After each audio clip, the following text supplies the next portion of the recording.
नमस्कार मंडळी, मी अक्षय विजय आगरे आपलं स्वागत करतो कोकणी स्वर या आपल्या यूट्यूब चॅनलमध्ये। तालुका लांजा, जिल्हा रत्नागिरी, कोलेवाडी गावचा मी सुपुत्र। तर मंडळी, आज आपल्या कोकणी स्वर या यूट्यूब चॅनलला 2 वर्ष पूर्ण होत आहेत।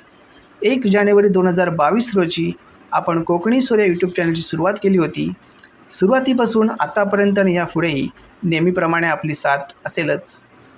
या कमी कालावधीमध्ये 11,500हून जास्त कुटुंब यूट्यूबच्या माध्यमातून जोडण्याचा जो आनंद मला मिळाला आहे तो काही खूप वेगळाच आहे। खूप आनंद आहे मला, आणि यापुढे आपली साथ नेहमीप्रमाणे असेलच। आणि सर्व लहान थोर कलावंत आणि सर्व रसिक प्रेक्षक, रसिक मायबाप सर्वांचेच विशेष आभार। कोकणची लोककला यूट्यूबच्या माध्यमातून आपल्या सर्वपर्यंत पोहोचवण्याची एक छोटंसं काम करत आहे मी, आणि यातच खूप आनंद आहे। असंच नेहमीप्रमाणे साथ आपली असू द्या। धन्यवाद।